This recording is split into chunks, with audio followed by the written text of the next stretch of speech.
Hello dear friends, Rudra institute Durg आपका स्वागत करता है। दोस्तों, हमारे संस्थान ने छत्तीसगढ़ के प्रतियोगियों के लिए छत्तीसगढ़ सामान्य अध्ययन पर जो वीडियो सीरीज प्रारंभ की, जिसका उद्देश्य है कि डिजिटल मीडिया के माध्यम से आप तक सर्वसुलभ उपलब्धता। दोस्तों, छत्तीसगढ़ सामान्य अध्ययन की इस कड़ी में रुद्रा इंस्टीट्यूट छत्तीसगढ़ के इतिहास और स्वतंत्रता संग्राम को वीडियो चार्ट और स्लाइड के माध्यम से आपके समक्ष प्रस्तुत कर रहा है। आज की कड़ी में हम छत्तीसगढ़ का आधुनिक इतिहास के अंतर्गत छत्तीसगढ़ में कृषक और श्रमिक आंदोलन पर प्रकाश डालेंगे। दोस्तों, यह एक काफी महत्वपूर्ण टॉपिक है। आगामी राज्य लोक सेवा आयोग मुख्य परीक्षा तथा पीएससी द्वारा आयोजित वन सेवा, कृषि सेवा और व्यापम की परीक्षाओं के लिए काफी उपयोगी रहेगा। तो दोस्तों, आज की कड़ी में हम छत्तीसगढ़ में कृषक और श्रमिक आंदोलन, आइए देखते हैं।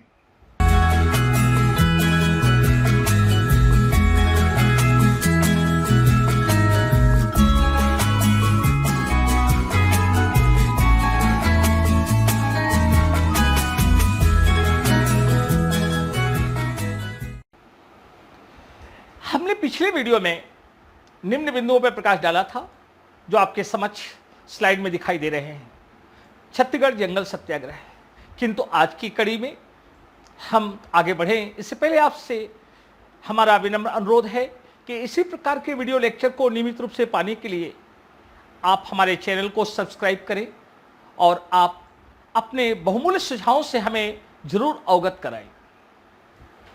छत्तीसगढ़ में कृषक और श्रमिक आंदोलन। आज के इस ऑनलाइन क्लास वीडियो सीरीज में हमने इस विषय को दो भाग में बांटा है। पहली कड़ी में छत्तीसगढ़ में कृषक आंदोलन और दूसरी कड़ी में छत्तीसगढ़ में श्रमिक आंदोलन। तो दोस्तों, छत्तीसगढ़ में कृषक आंदोलन, जिसको हम निम्न बिंदुओं के द्वारा आपके समक्ष रखेंगे: राजनांदगांव में बेगार विरोधी आंदोलन, मालगुजार किसान सभा का गठन, कंडेल नहर सत्याग्रह, छत्तीसगढ़ सुधी संघ की स्थापना, डौंडी लोहारा कृषक आंदोलन, छत्तीसगढ़ में किसान सभा की स्थापना, छुई खदान लगानबंदी आंदोलन, कांकेर रियासत में किसान आंदोलन, शक्ति रियासत में कृषक आंदोलन, सारंगढ़ रियासत में कृषक आंदोलन और इसके अलावा जनजाति कृषक आंदोलन। इसके दूसरे खंड में बीएनसी मिल मजदूर आंदोलन, जो स्वतंत्रता के पूर्व ठाकुर प्यारेलाल के नेतृत्व में क्रमशः 3 चरण में हुआ: 1919-20, 1924, 1936-37, जिसमें सबसे बहुमूल्य योगदान ठाकुर प्यारेलाल का था। इन्हें छत्तीसगढ़ में श्रमिक आंदोलन का जन्मदाता कहा जाता है। स्वतंत्रता के उपरांत भिलाई स्टील प्लांट की स्थापना के साथ ही भिलाई में मिनी माता के प्रयासों से छत्तीसगढ़ कल्याण मजदूर संगठन की स्थापना और 1957 से लेकर 1970 के दौर मिनी माता के नेतृत्व में राज्य का श्रमिक आंदोलन। किंतु 20वीं शताब्दी के 8वें दशक के उत्तरार्ध में छत्तीसगढ़ में शंकर गुहा नियोगी के नेतृत्व में सशक्त श्रमिक आंदोलन का उदय हुआ, जो छत्तीसगढ़ मुक्ति मोर्चा के साथ हुआ। तथा वर्तमान समय में राज्य में अनेक श्रमिक संगठन सक्रिय हैं जो अलग अलग ढंग से श्रमिकों के हितों की बात करते हैं। इनमें All India Trade Union Congress AITUC, Indian National Trade Union Congress INTUC, Bharatiya Mazdoor Sangathan BMS, Chhattisgarh Mukti Morcha तथा Centre for Indian Trade Union अर्थात C2। तो दोस्तों, आओ आगे बढ़ते हैं। छत्तीसगढ़ में कृषक आंदोलन। छत्तीसगढ़ प्रारंभ से ही कृषि प्रधान राज्य रहा तथा यहाँ की समस्या मूलतः कृषकों से संबंधित रही। औपनिवेशिक काल में ब्रिटिश शासन की शोषणकारी नीतियां अर्थात लगान की ऊंची दर, सिंचाई टैक्स और जमींदारों द्वारा शोषण एक बड़ी समस्या रही जिसके विरुद्ध समय समय पे आंदोलन हुए, जिनका समर्थन यहाँ के प्रमुख नेताओं ने किया। छत्तीसगढ़ में श्रमिक आंदोलन। छत्तीसगढ़ में श्रमिक आंदोलन का प्रारंभ राज्य के प्रथम आधुनिक उद्योग बंगाल नागपुर काटन मिल की स्थापना और वहां श्रमिकों के साथ शोषण के साथ हुआ, जिसका प्रारंभिक नेतृत्व ठाकुर प्यारेलाल ने किया। जबकि स्वतंत्रता के उपरांत राज्य के सबसे बड़े सार्वजनिक क्षेत्र के उपक्रम भिलाई स्टील प्लांट में राज्य की प्रथम महिला सांसद श्रीमती मिनी माता के प्रयासों से छत्तीसगढ़ कल्याण मजदूर संगठन की स्थापना के साथ श्रम आंदोलन का प्रारंभ हुआ। किंतु 20वीं शताब्दी के 8वें दशक में श्रमिकों के शोषण के विरुद्ध सबसे सशक्त आंदोलन छत्तीसगढ़ में शंकर गुहा नियोगी जी के नेतृत्व में छत्तीसगढ़ मुक्ति मोर्चा की स्थापना के साथ हुआ। वर्तमान में श्रमिक कल्याण के क्षेत्र में अनेकों श्रम और ट्रेड यूनियन राज्य और केंद्र स्तर कार्यरत हैं और इनकी अपनी महत्वपूर्ण भूमिका है। कृषक आंदोलन। राजनांदगांव बेगार विरोधी आंदोलन 1879। राजनांदगांव रियासत के लोकप्रिय शासक महंत घासीदास ने राजनांदगांव को एक आधुनिक शहर के रूप में विकसित करने का निर्णय लिया। बहुत से सार्वजनिक निर्माण हुए। दोस्तों, एक रोचक जानकारी है कि राजनांदगांव को छत्तीसगढ़ का पेरिस भी कहा जाता था, किंतु इस कार्य के लिए श्रमिकों की आवश्यकता पड़ी।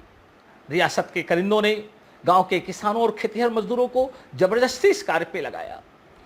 बेगार का कार्य करवाया गया। मजदूरी करवाने की वजह से सेवता ठाकुर के नेतृत्व में मजदूरों ने आंदोलन चलाया, किंतु रियासत ने अंग्रेजों की मदद से इस आंदोलन का कठोरतापूर्वक दमन कर दिया।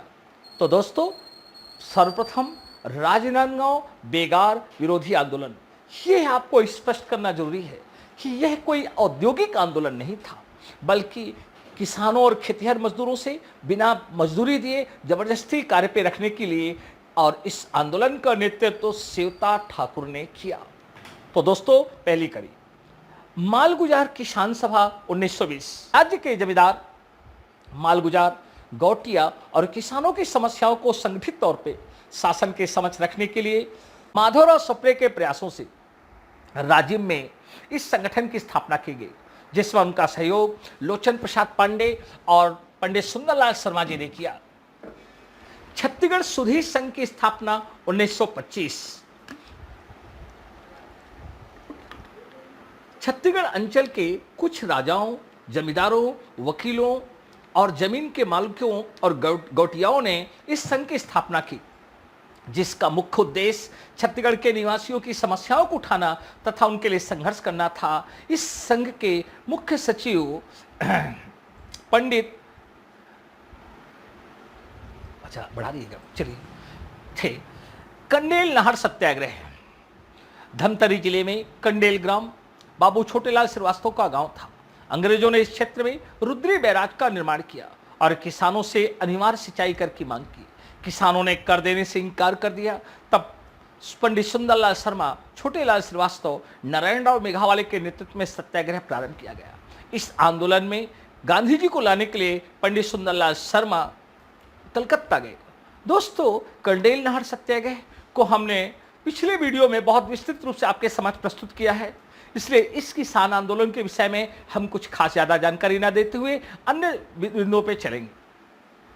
ठाकुर प्यारेलाल द्वारा पट्टा मत लो, लगान मत दो आंदोलन 1930। राज्य में किसानों की जागरूक करने और शोषण से बचाने के लिए ठाकुर प्यारेलाल का योगदान महत्वपूर्ण रहा। राज्य के सभी क्षेत्रों का दौरा कर किसानों को संगठित करने का प्रयास किया। इस कार्य में उनके साथ बिलासपुर के गजाधर साव का योगदान महत्वपूर्ण था। डोंडी लोहारा कृषक आंदोलन 1937-1939, 1939-37 डोंडी लोहारा फार्मर मूवमेंट। बालोद जिले के डोंडी लोहारा जमींदारी के दीवान ने अपनी जमींदारी में किसानों को जंगल में चराई और निस्तार की सुविधा पर रोक लगा दी, जिससे किसान काफी आक्रोशित हो गए तथा दुर्ग निवासी युवा अधिवक्ता भाइयों सरयू प्रसाद अग्रवाल और नरसिंह प्रसाद अग्रवाल के नेतृत्व में अहिंसक गांधीवादी सत्याग्रह प्रारंभ किया।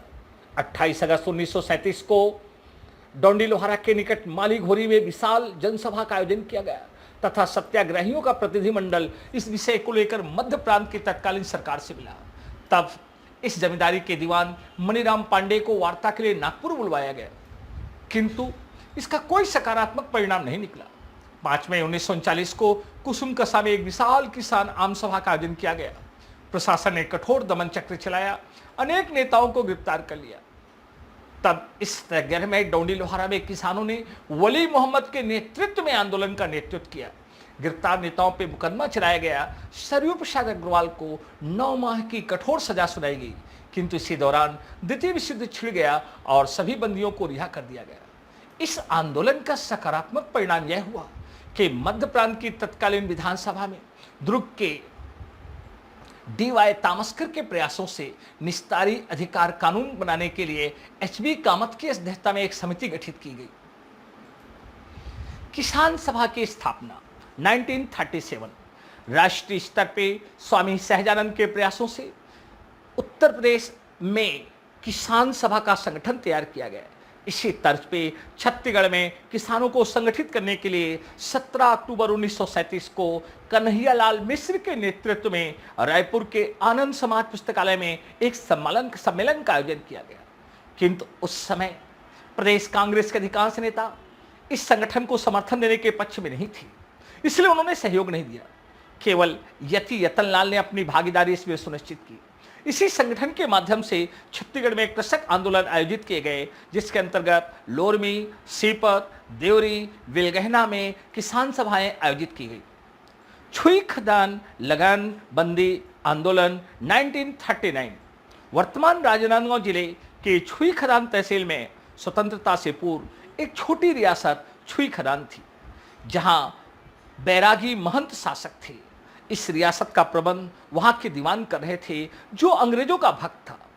इसने यहां के किसानों पे लगान की ऊंची दर निर्धारित की, जिसका विरोध किसानों ने राम नारायण मिश्र हर्सुल के नेतृत्व में किया तथा किसानों द्वारा लगानबंदी आंदोलन चलाया गया। दीवान बौखला गया, सैकड़ों किसानों को गिरफ्तार कर लिया गया, उनकी संपत्ति की कुर्की की गई।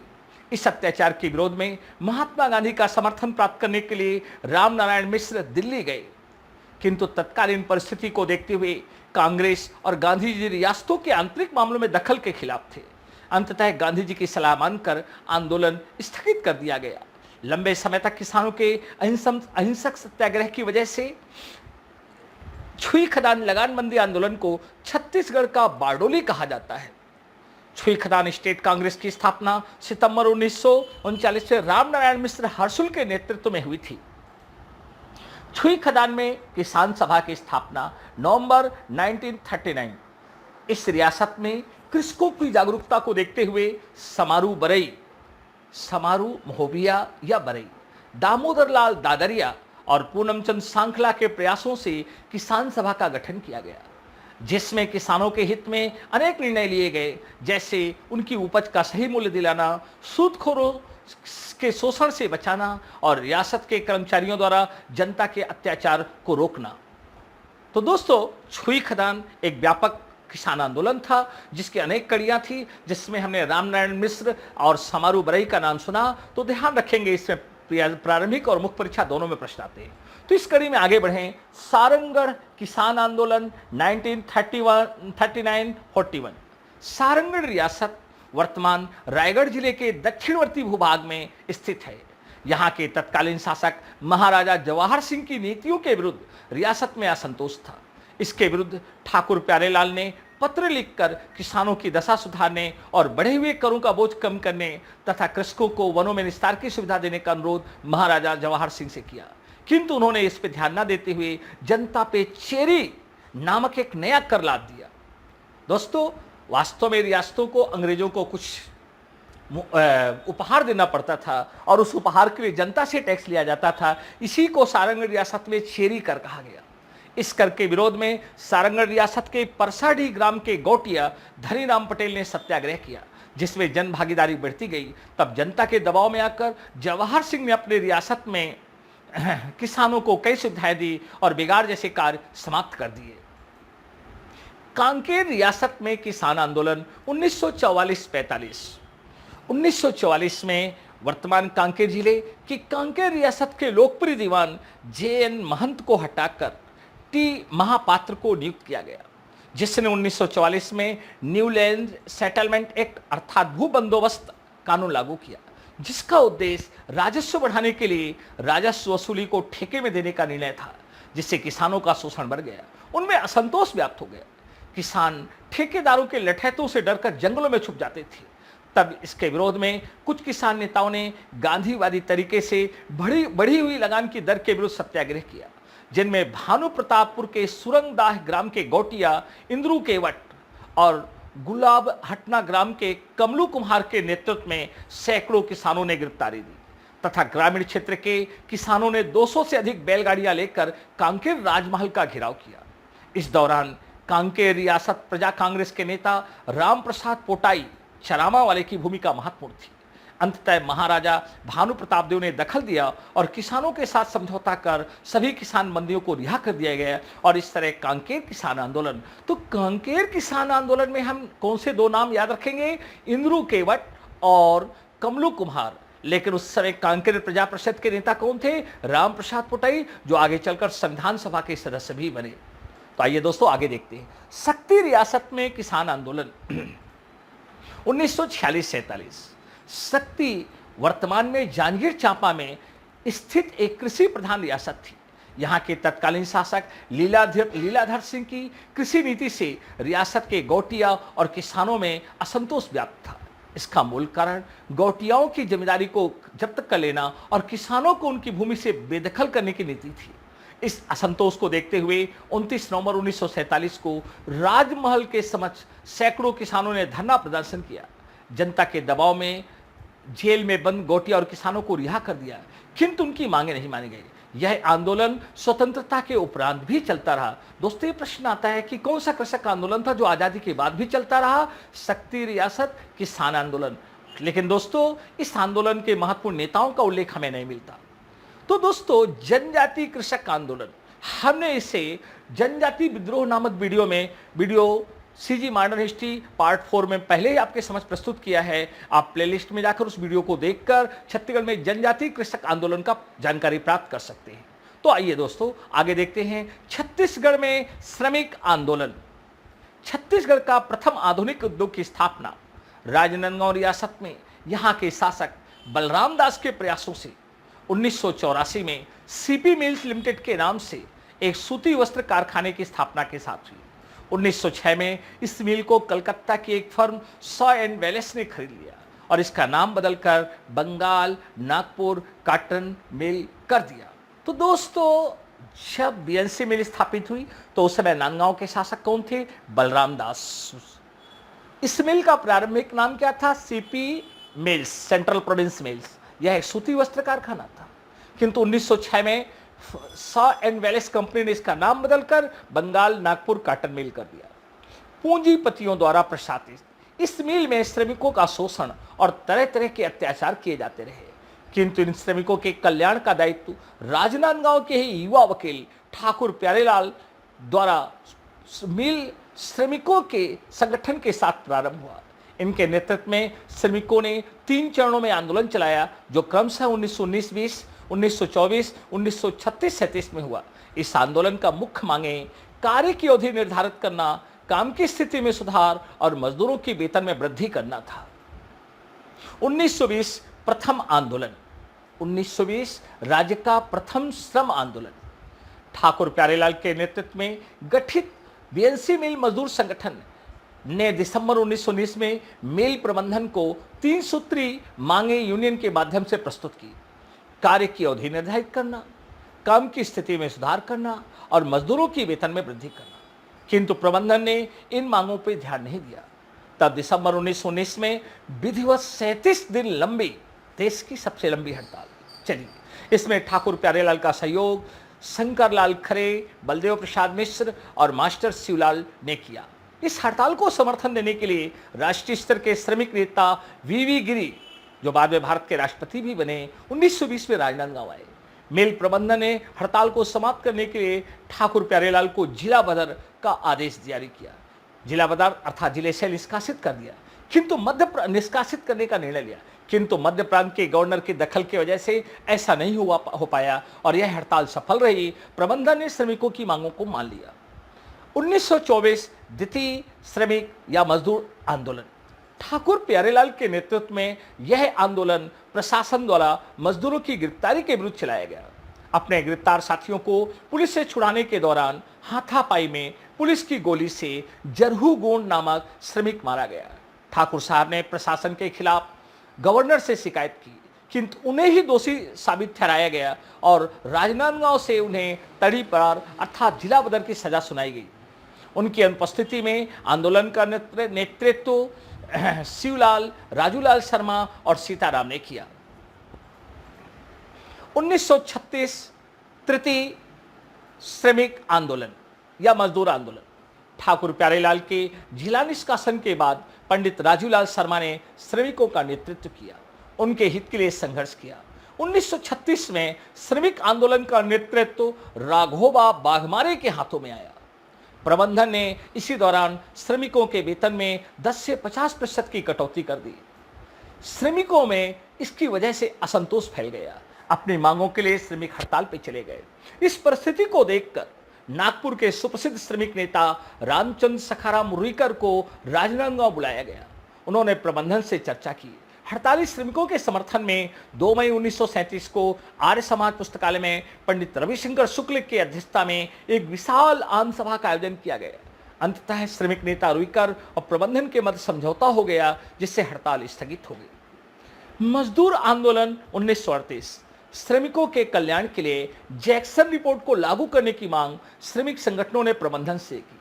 प्रबंधन ने वेलफेयर ऑफिसर के रूप में श्री के.एल. शुक्ला को नियुक्त किया, जिसने प्रबंधन के साथ मिलीभगत करके 400 मजदूरों की छटनी का निर्णय लिया। तब रुईकर के नेतृत्व में एक लंबी हड़ताल चली। प्रबंधन ने 22 नवंबर 1938 को मिल में तालाबंदी कर दी। 3000 मजदूर बेरोजगार हो गए।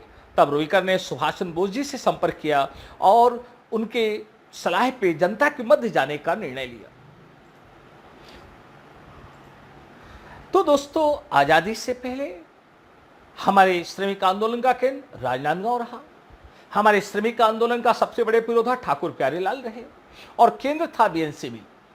लेकिन स्वतंत्रता के उपरांत हमारे राज्य में श्रमिक आंदोलन का नेतृत्व राज्य की महानतम महिला सांसद श्रीमती मिनी माता को जाता है। आइए इस पे देखते हैं। छत्तीसगढ़ कल्याण मजदूर संगठन भिलाई।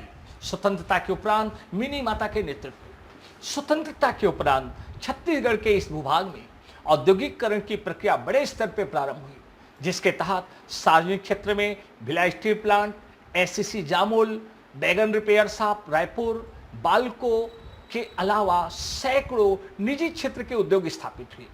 औद्योगिकरण की इस प्रक्रिया में प्रवास व्यापक पैमाने पर हुआ, जो ग्रामीण क्षेत्रों के अलावा अन्य राज्यों से श्रमिकों के आगमन के साथ हुआ। इसी के साथ श्रमिकों की कार्यदशा, न्यूनतम मजदूरी और मूलभूत सुविधाओं के लिए श्रमिक संगठनों का उदय हुआ। इनमें बीएसपी के श्रमिकों को संगठित कर उनके हितों की रक्षा के लिए मिनी माता के प्रयासों से भिलाई में छत्तीसगढ़ कल्याण मजदूर संगठन की स्थापना हुई। इन्होंने स्वतंत्रता से लेकर लगभग 2 दशक तक श्रमिक आंदोलन का नेतृत्व किया। दुर्भाग्य से एक विमान दुर्घटना में मिनी माता का देहांत हो गया। शंकर गुहा नियोगी। दोस्तों, राज्य के सबसे प्रभावशाली, सबसे लोकप्रिय श्रमिक नेता जिन्हें आज भी जनता जानती है, वह है शंकर गुहा नियोगी। 1980 के दशक में दुर्ग जिला औद्योगिक रूप से काफी विकसित हो चुका था। सार्वजनिक क्षेत्र के अलावा यहाँ निजी क्षेत्र के सैकड़ों उद्योग स्थापित हुए। इन उद्योगों में श्रमिकों के नायक के रूप में शंकर गुहा नियोगी का भी उदय हुआ। उन्होंने छत्तीसगढ़ मुक्ति मोर्चा का गठन किया। शंकर गुहा नियोगी मूलतः बंगाल के थे और इनका असली नाम धीरेश था। मजदूरों को उनका हक बताया, उन्हें एकजुट किया।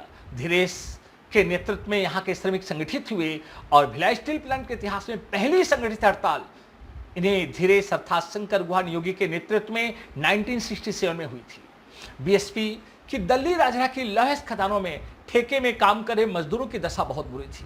14 से 15 घंटे का काम और उसके बदले महज 2 रुपए की मजदूरी। उनका कोई ट्रेड यूनियन नहीं था। शंकर गुहा नियोगी ने इन मजदूरों के साथ 1977 में छत्तीसगढ़ माइंस श्रमिक संगठन CMSS का गठन किया। इस संगठन ने मजदूर कल्याण के लिए कई गतिविधियों का की, जिनमें शिक्षा, स्वास्थ्य और शराबबंदी जैसे कई कार्य थे। छत्तीसगढ़ माइन श्रमिक संघ तब देश भर में बहुत चर्चा का विषय रहा जब 1977 में दल्ली राजरा के हजारों खदान मजदूरों ने शंकर गुहा योगी के नेतृत्व में अनिश्चितकालीन हड़ताल कर दी। यह हड़ताल ठेके पे काम करने वाले मजदूरों की देश की सबसे बड़ी हड़ताल थी। इसका असर हुआ कि सैन्य प्रबंधन को मजदूरों की सारी मांगें माननी पड़ी। 28 दिसंबर को दिन सुबह 4 बजे का समय था। उसी दिन देर रात रायपुर से लौटे थे शंकर गुहा योगी। दुर्ग में हुड़को स्थित उनके अस्थायी निवास पर पूंजीपतियों ने षड्यंत्र पूर्वक उनके एक हत्यारे के द्वारा गोली मारकर हत्या करवा दी। इस अपराध में पलटन मल्लाह नामक व्यक्ति को दोषी माना गया। न्योगी हत्याकांड में पलटन मल्लाह के साथ कुछ उद्योगपतियों को भी आरोपी बनाया गया था, लेकिन मल्लाह के अलावा अन्य किसी का दोष साबित नहीं किया जा सका और इस तरह से राज्य के श्रमिकों का सबसे महानायक की आकस्मिक मृत्यु हो जाती है। वर्तमान में श्रमिक आंदोलन। दोस्तों, ट्रेड यूनियन एक्ट के तहत वर्तमान में राज्य में अनेक श्रम संगठन सक्रिय हैं, जिनमें से हम कुछ पर प्रकाश डालते हैं। All India Trade Union Congress AITUC, यह भारत का पहला मजदूर संगठन है। इसकी स्थापना 31 अक्टूबर 1920 को नारायण मल्हार जोशी के प्रयासों से हुई। इसके पहले अध्यक्ष लाला लाजपत राय थे और यह इंटरनेशनल लेबर यूनियन में भागीदारी के लिए बनाया गया था। इंडियन नेशनल ट्रेड यूनियन इंटुक, यह वर्तमान कांग्रेस पार्टी का श्रमिक संगठन है। इसकी स्थापना 3 मई 1947 को हुई थी और इसके संस्थापकों में वल्लभ भाई पटेल का नाम आता है। इसका मुख्यालय नई दिल्ली है। भारतीय मजदूर संगठन, दोस्तों, देश का सबसे बड़ा श्रमिक संगठन जिसमें सर्वाधिक श्रमिक सदस्य हैं वह BMS भारतीय मजदूर संघ है। इसकी स्थापना 23 जुलाई 1955 को की गई थी और इसके संस्थापक RSS के नेता दंतोपंत टेंगड़ी हैं और इसका मुख्यालय नई दिल्ली है। तो भारतीय जनता पार्टी या RSS से संबंधित श्रमिक संगठन कौन सा है? तो भारतीय मजदूर संगठन। Centre for union trade union C2, इसकी स्थापना 1970 में की गई और इसका मुख्यालय नई दिल्ली है। यह मार्क्सवादी कम्युनिस्ट पार्टी से संबंधित यह श्रमिक संगठनों का एक समूह है। तो दोस्तों, हमने आपको तथ्यात्मक रूप से छत्तीसगढ़ में कृषक और श्रमिक आंदोलन इस वीडियो के माध्यम से प्रस्तुत किया। हमें यह विश्वास है कि आपके लिए काफी उपयोगी साबित होगा। फिर भी आपके इस वीडियो के संबंध में बहुमूल्य सुझाव हम सादर आमंत्रित करते हैं और यदि कोई कमी है तो इसमें भी आप बेफिक्र होके और आप रखिए। इस कड़ी में हमारा अगला वीडियो होगा छत्तीसगढ़ की रियासतें और जमींदारियां। Thanks for watching. दोस्तों, आपसे अनुरोध है कि आप इसे लाइक, शेयर और सब्सक्राइब जरूर करें तथा साथ ही अपने सुझाव कमेंट के माध्यम से हमें दें। धन्यवाद।